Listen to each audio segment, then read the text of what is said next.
Gary Neville has just launched an absolutely devastating attack on Chelsea's ownership, completely destroying the American billionaires after their shocking decision to sack Liam Rosenior. The legendary Manchester United defender did not hold back in his brutal assessment, publicly declaring that the owners do not have a clue what they are doing while exposing a massive dressing room betrayal that ultimately cost the young manager his job. Chelsea's catastrophic season has officially reached a new low point following their humiliating 3-0 defeat to Brighton. That disastrous result marked their 5th consecutive Premier League loss and proved to be the final nail in the coffin for Rosenior, who was ruthlessly dismissed less than 24 hours later. The decision came despite the fact that he had only been appointed as Enzo Maresca's successor at the beginning of the year, initially winning 7 of his first 9 games and steering the team into the Champions League knockout stages. However, a catastrophic run of form since the start of March saw Chelsea plummet to 8th in the Premier League table and suffer an embarrassing 8-2 aggregate defeat to Paris Saint-Germain. While the results on the pitch were undeniably poor, Gary Neville has now revealed that there was a much darker situation unfolding behind the scenes at Stamford Bridge. Subscribe now and help us reach 1,000 subscribers by April 30th. Turn on notifications so you don't miss any updates. Speaking on Sky Sports, Neville pointed the finger directly at 2 of Chelsea's most expensive signings, claiming that Enzo Fernandez and Marc Cucurella completely stitched up their manager.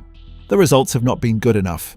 When the results aren't good enough, a manager gets sacked, Neville explained, before dropping a massive bombshell about the dressing room dynamics. But come on, Cucurella and Fernandez, experienced players and probably the only 2 experienced players that Chelsea have got, stitched him up in the last few weeks by calling out the fact that they basically love Maresca, but they weren't doing that well under him, Neville revealed. This shocking betrayal from senior players highlights the toxic atmosphere that Rosenior was forced to navigate during his incredibly brief tenure. But Neville's most brutal criticism was reserved entirely for the Blue Co ownership group. "The owners don't have a clue what they are doing," he declared, speaking from his own experience as a club owner. "I've made massive mistakes as an owner, but sometimes you've got to accept that. I've spoken publicly about the challenges we've had, but they're all over the place. I just don't get it, really." The Sky Sports pundit completely dismantled Chelsea's long-term strategy, particularly their bizarre contract structures. "I think Maresca is a fine coach as well, but this policy at Chelsea and this plan, I don't see it. These 6- and 8-year agreements, you see, it is almost laughable from the start, whether it be for a manager or a player," Neville stated, exposing the fundamental flaws in the American ownership's approach to running a football club. Neville also expressed genuine sympathy for Rosenior, suggesting that the young manager was thrown to the wolves by an incompetent hierarchy. "You deserve what you get in football, and it's a reflection on them. It's not a reflection on a coach who, to be fair, probably shouldn't have been advanced as soon as he was into the role," he argued. "He should have been left to develop his career as a promising young coach. You don't turn down the Chelsea job. I can see why it was appealing, but the reality is he just has to get on with his coaching career now and put it behind him as quickly as he can, because it is a club at this moment in time that is a little bit crazy in its decision-making," Neville concluded, painting a picture of a club in absolute turmoil. With Rosenior gone, Callum McFarlane has been confirmed as Chelsea's interim head coach for his 2nd spell since the turn of the year. He will take charge of their massive FA Cup semi-final against Leeds, as well as their remaining Premier League fixtures against Nottingham Forest, Liverpool, Tottenham and Sunderland.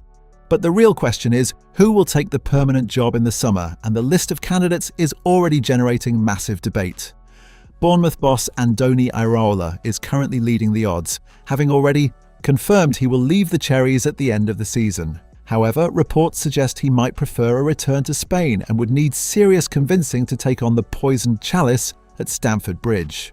Marco Silva is another strong contender, having established incredible consistency at Fulham over the last 5 years, though his impending free agency means he will command a massive financial package. More surprising names include Edin Terzic, who took Borussia Dortmund to a Champions League final but lacks extensive top-flight experience. Meanwhile, former Chelsea players Cesc Fabregas and Filipe Luis have emerged as fascinating wildcard options. Fabregas has worked miracles at Como, bringing them from Serie B to the brink of European qualification, while Luis recently won a historic double with Flamengo before clashing with his own boardroom. Whoever takes the job will be walking into a club that Gary Neville has correctly identified as being completely out of control. With a dressing room capable of stitching up their manager and an ownership group that seemingly has no coherent plan, the next Chelsea boss will need much more than just tactical brilliance to survive the chaos at Stamford Bridge. The reality of the situation is that Chelsea's ownership has created an environment where success is almost impossible to sustain. The constant turnover of managers, combined with the massive influx of new players on incredibly long contracts, has completely destroyed any sense of stability or long-term vision. Gary Neville's brutal assessment is not just a reaction to one sacking. It is a damning indictment of the entire Blueco project and their fundamental misunderstanding of how to run a successful football club. When you look at the sheer volume of managerial changes since the new ownership took over, it becomes clear that the problem is not the men in the dugout, but the people in the boardroom. Liam Rosenior is just the latest victim of a chaotic system that demands immediate results while simultaneously undermining the manager's authority. The fact that senior players like Enzo Fernandez and Marc Cucurella felt comfortable publicly undermining their coach speaks volumes about the lack of discipline and respect within the squad. This toxic dressing room culture is a direct result of the ownership's failure to establish a clear hierarchy and a strong leadership structure. When players know that the manager is likely to be sacked at the first sign of trouble, they have no incentive to fight for him or buy into his philosophy. Instead, they can simply wait for the next inevitable managerial change, knowing that their own long-term contracts protect them from any real consequences. Gary Neville's criticism of the 6- and 8-year contracts is particularly poignant.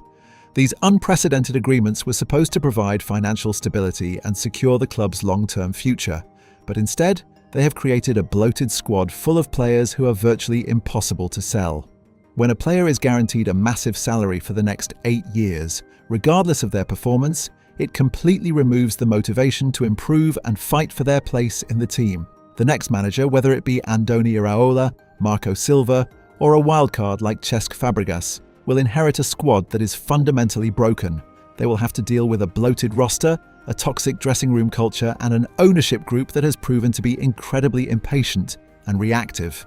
It is a monumental task that would test the abilities of even the most experienced and successful managers in world football. The fact that Bournemouth's manager would need convincing to take the Chelsea job is a staggering indictment of how far the club has fallen. Just a few years ago, the Chelsea job was considered one of the most prestigious and desirable positions in world football.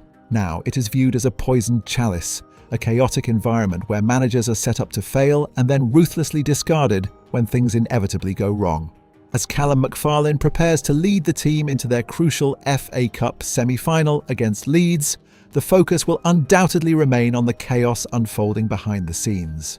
The interim manager faces an impossible task of trying to motivate a squad that has just stitched up their previous coach, while the ownership group desperately searches for yet another permanent replacement. Gary Neville's brutal attack on the Chelsea owners is a necessary reality check for a club that has completely lost its way. Until the American billionaires acknowledge their mistakes and fundamentally change their approach to running the club, the cycle of chaos and failure will inevitably continue. The sacking of Liam Rosenior is not the solution to Chelsea's problems. It is merely a symptom of a much deeper and more systemic crisis that threatens to destroy the club from the inside out. The situation at Stamford Bridge has become a cautionary tale for modern football ownership. When you prioritize long-term financial models over immediate squad harmony and managerial stability, the results are catastrophic. The fact that a young, promising manager like Liam Rosenior was chewed up and spat out by this system is a tragedy for his career, but as Gary Neville pointed out, he must now put this nightmare behind him. For Chelsea, the search for a new manager is not just about finding someone with tactical acumen. It is about finding someone who can somehow navigate the impossible politics of the Blueco era. Whether it is Andoni Iraola, Marco Silva, or a wildcard appointment, they will be stepping into a club where the players hold all the power and the owners have none of the answers. The next few months will be absolutely critical for the future of Chelsea Football Club, and if they get this next appointment wrong, the damage could be irreversible.